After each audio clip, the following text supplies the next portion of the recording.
Hey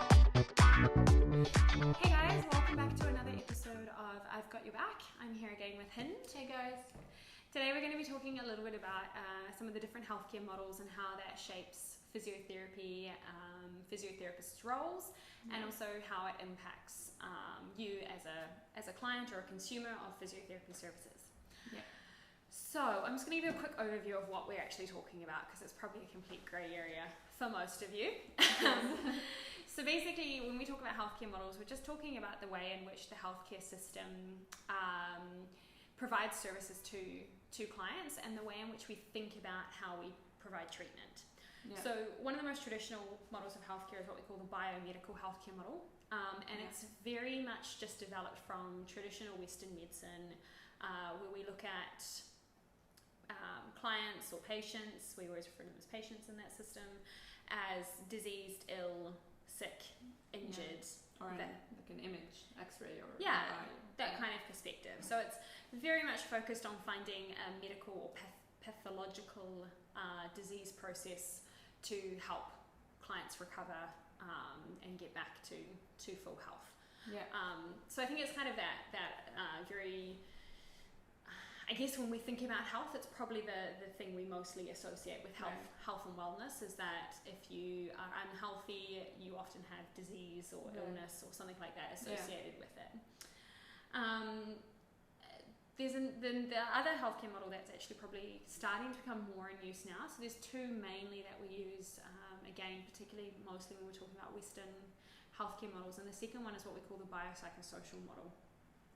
And basically this model was just kind of an attempt to answer some of the questions that the biomedical model has been failing to answer. Yeah, and even though it was like been they were trying to implement it like years ago, since the 1960s or the 1980s, and still till now it's not fully into our healthcare system. Like we still don't use it that much. I think it depends on like which part of the world you're in as to how much the biopsychosocial model of healthcare is kind of integrated. Like I know I'm from New Zealand, and we integrated a lot more along with some indigenous healthcare models. But I think here in Dubai and Lebanon, we don't use.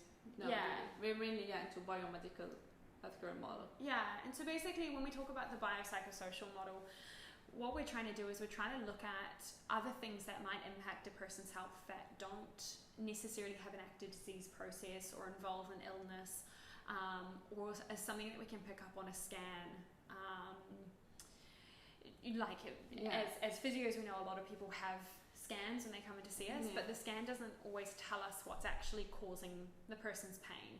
And the biopsychosocial model tries to look at not just the biology or the medical side of what could be causing the pain as a possible explanation, but also perhaps what's been happening psychologically in terms of the pain centers in the brain.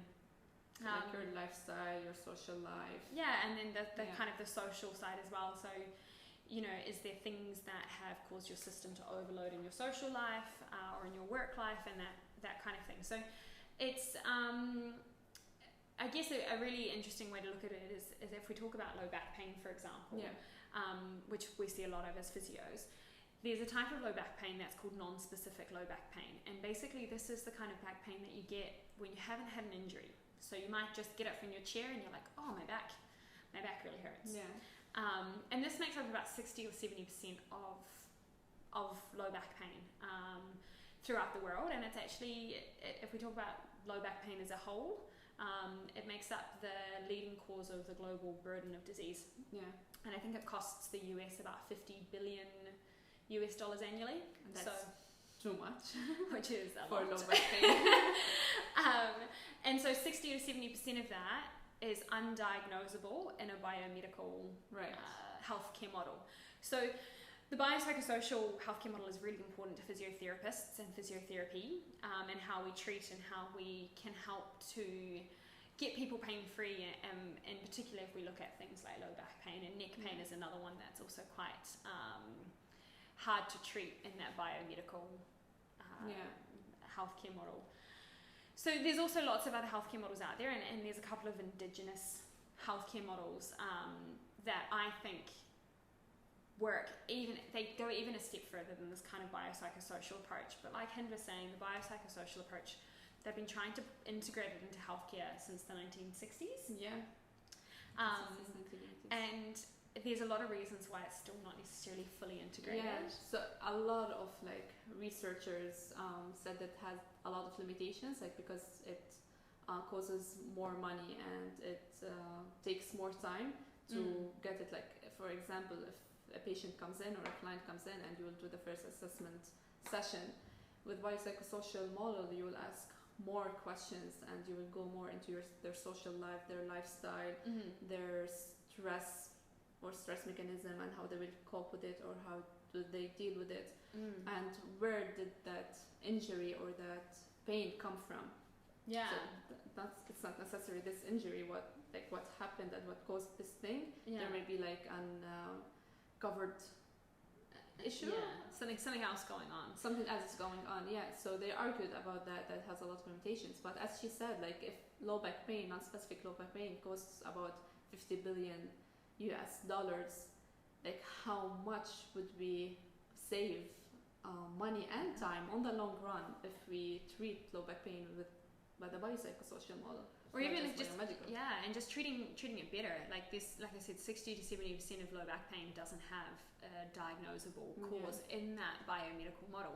There's something going on there. There is, like, we're not saying that 60 to 70% of low back pain is not. There's nothing happening. There's something happening, and we know that because there's no way this many people are having something causing them pain, but it just can't be diagnosed and therefore it can't be treated in that biomedical approach. And I think that's something that as physios we're responsible for. Sure. We're healthcare practitioners, but I like to think of us not as medical practitioners. We have a medical knowledge and a medical understanding, and that's because we do obviously diagnose medical conditions related to injuries, and we also treat other medical conditions like arthritis and diabetes and those kind of things. We're involved in those healthcare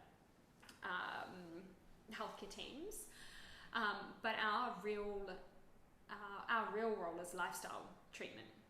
We work a lot with helping you not just recover from injury, but also helping make sure that you're able to sort of fit your injury into your lifestyle while your body does the process of healing. And so that's something that, like I said, there's a couple of other healthcare models. One that we use in New Zealand is called Hawara. And I really like this as a healthcare model because I think it goes a step further than this biopsychosocial approach in that we talk about, in Hawara we've got these things called the Four Cornerstones. So Hawara is basically like your health house. So we have the four walls of the house, and one wall of the house is your physical well-being, which is obviously where most of this like biomedical approach fits.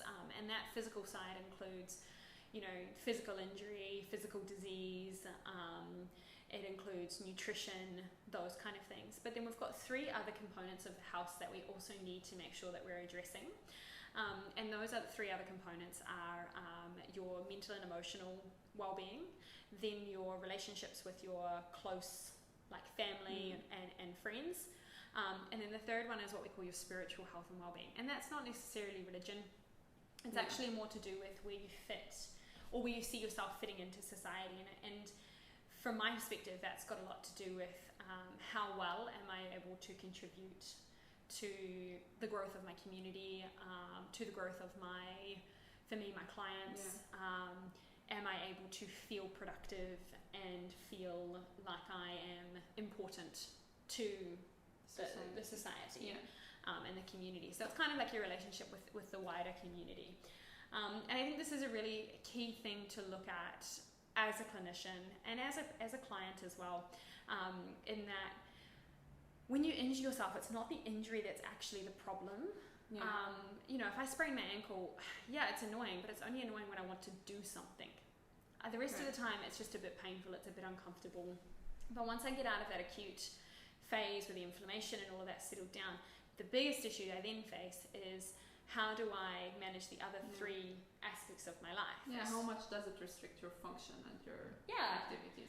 And that's our job as physiotherapists, is to kind of, first of all, we do that little bit of pain management, but I see that as quite a small, I guess, a gateway a gateway of our treatment. And then the rest of it is actually about trying to fit in your lifestyle with your injury and trying to see what adjustments we can make and how we can help make sure that you're living your best life. Exactly. Like, we don't bear in mind that when you come to us with an injury or with pain, we don't like set the treatment up on our goals. We set it up on your goals and what you want to get from this treatment and where you want to be at the end of the session. Like, what do you want to get at the end from this session or the rehabilitation? And that's the thing, is people often ask us like, oh, so how do you treat this, or how do you do this? And the treatment is not actually based on the injury. The treatment's based on the client. The injury makes up one wall of that treatment plan. Because we do have to obviously respect the healing time frames and the capacity of the tissue that's injured, and the structural integrity and the disease process that might be occurring.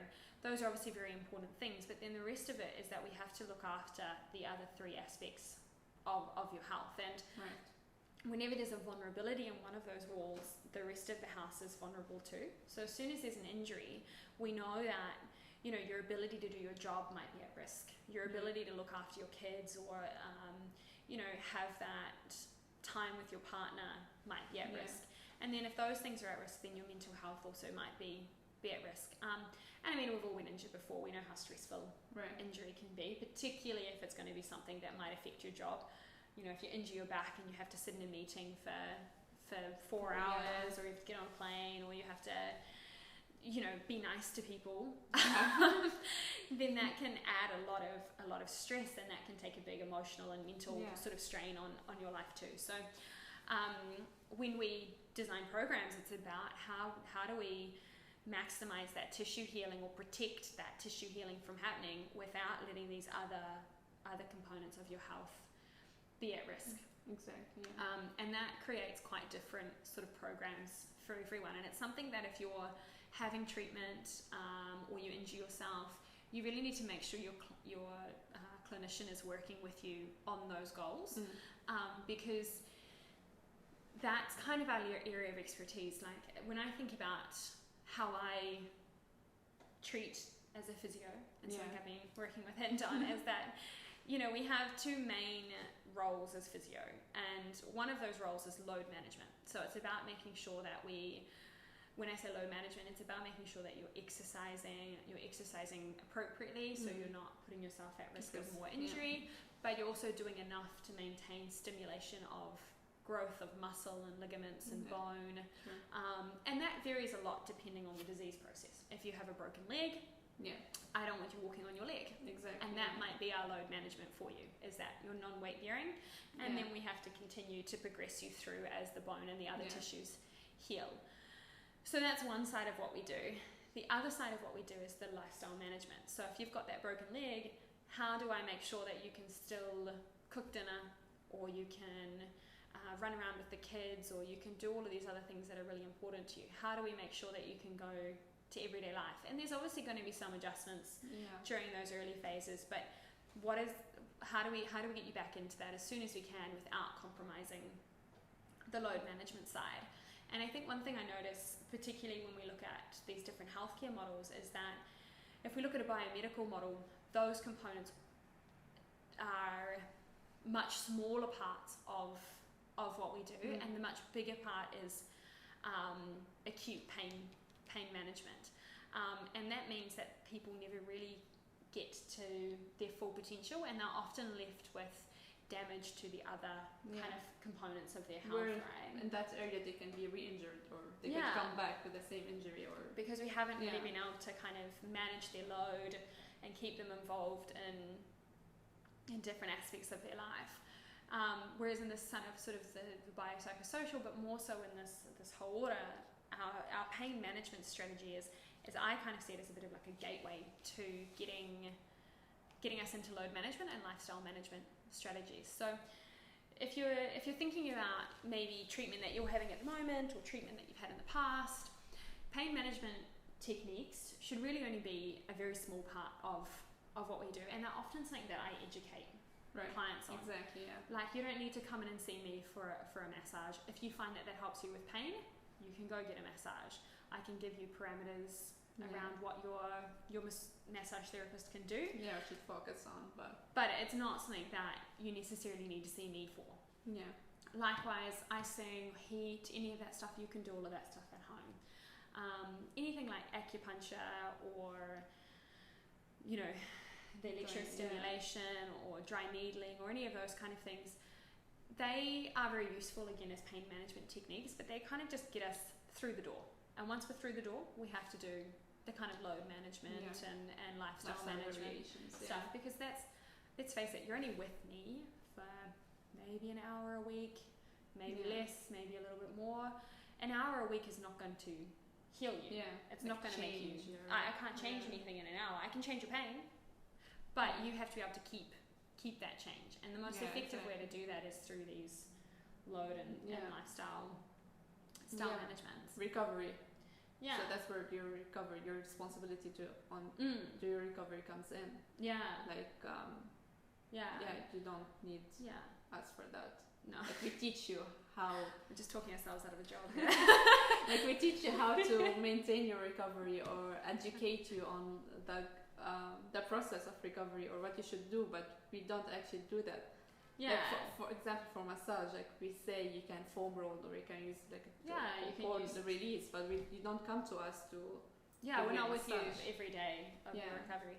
And I think it's the thing is like what we're talking about here is if we look at this kind of health house model, the physical side is mostly just kind of about getting out of the way of your tissue healing. Yeah. So, you know, if you have an injury, we can give you guidelines on what is too much for the tissue and what is not enough. Like we know you're doing not enough to stimulate that new blood flow, new growth of muscle, tendon, ligament, whatever it is that you've injured.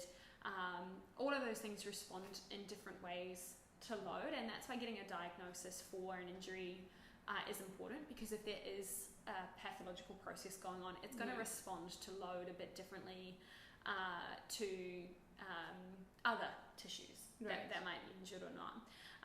And our job, I guess, is to kind of educate you around your specific injury and what your restrictions are, and then we have to help you figure out how we can manage those restrictions in relation to load, so that we can continue to get you strong and keep you strong, and also in regards to your life. So like if I injured myself and hadn't had the exact same injury, our rehab programs are going to look very different.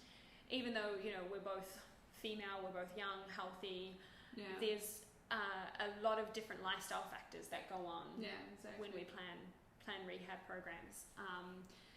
So that's where it comes, like every treatment is different. Like every treatment is different to every patient. So I think what I want to say is don't like go into the internet or social media, and if you see something or like some clinician or healthcare provider like comment, if I have this, what should I do? Because they can't diagnose you through that, and if they did, then you should not listen to them, because they're not doing the right thing by giving you a diagnosis when they haven't asked you any questions relating to your lifestyle, your pain, your social life, your stress, your like every question. So like don't so I mean, like acute phase for everyone is often pretty similar, like that acute inflammatory phase. Like, you know, if you roll your ankle, I can tell you what to do.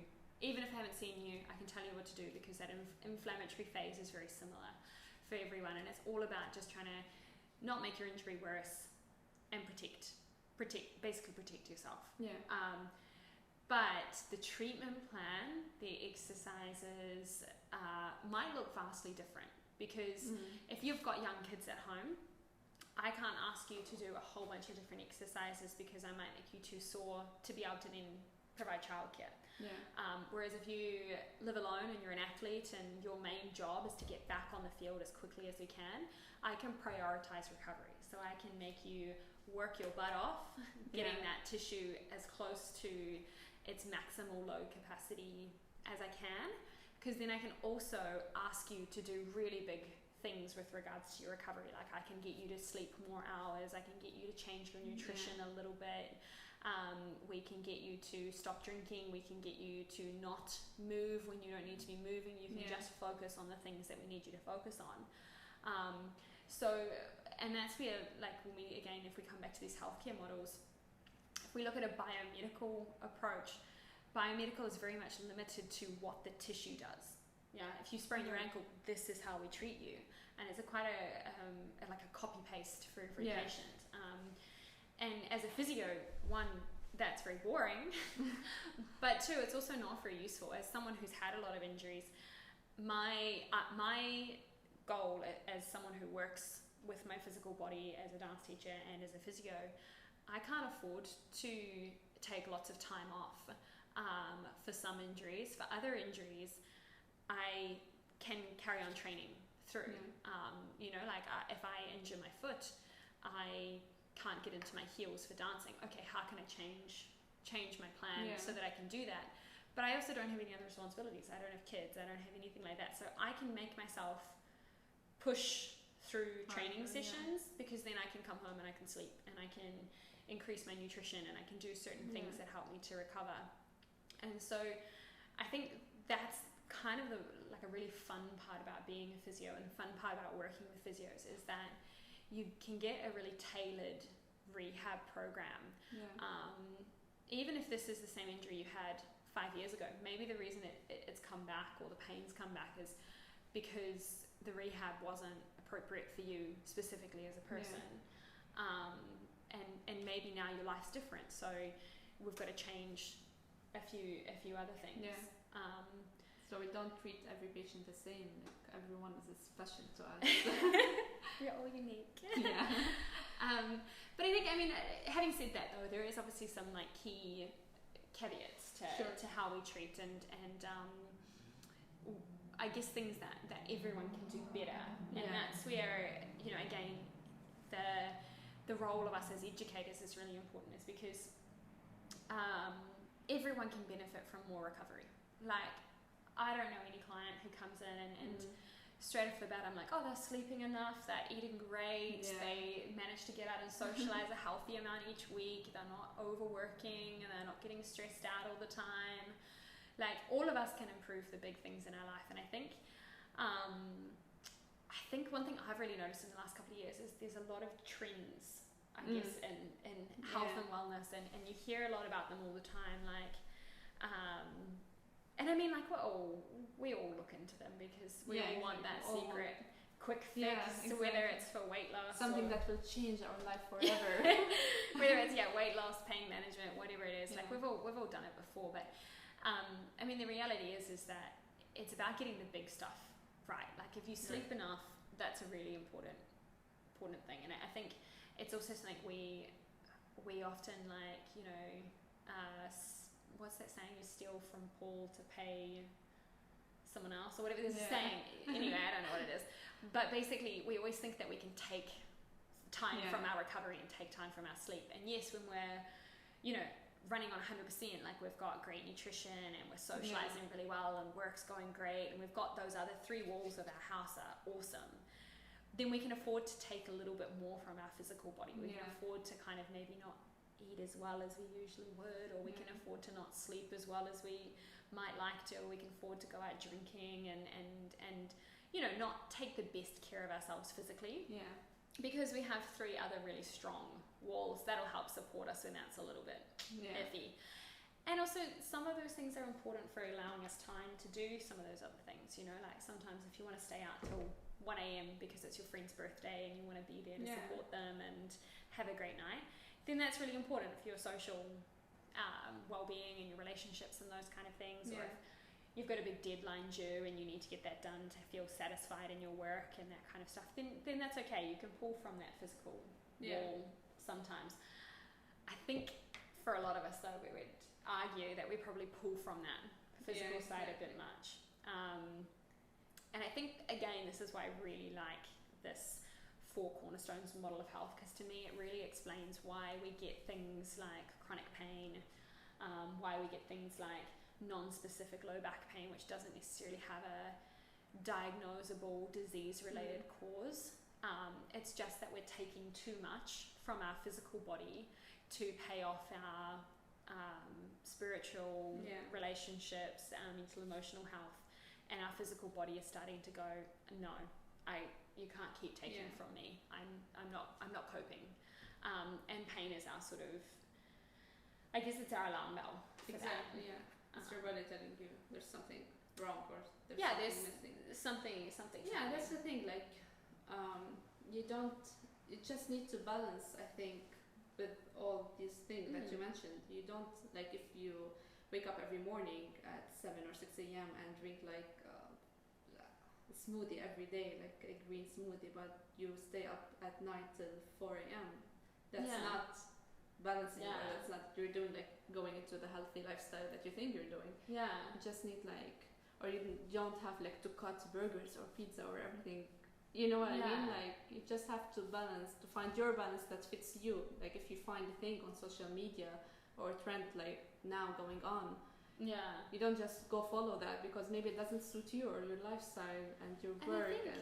I think a lot of those trends can be really harmful in the way that they promote us to think of our health as being the absence of something. And I don't think that that's true. Like I don't think, none of us have ever needed a Golgi berry to survive, or we're not missing a supplement that we're not taking. Sure, those things can help bolster that physical well-being, especially if we're not particularly good at eating greens and that sort of stuff, or if we're not maybe getting food that's rich in antioxidants or whatever it is. They can be useful to helping us do that, but they aren't the whole picture. They're getting us to kind of very narrowly kind of look down that lens of, quick fixes. Yeah, exactly. And health, and this is why I think I've lost respect for the term holistic a little bit, is that holistic now often means on trend. We're looking at holistic health, so this is about, holistic becomes synonymous with doing things like yoga or meditation and having a green smoothie and drinking raw and all organic and this kind of thing. And while none of those things are bad things, they're all great. They're also only one solution. Like meditation, and not enough if you miss the other things, the other important things. You still can't use them to make up for stealing from other aspects.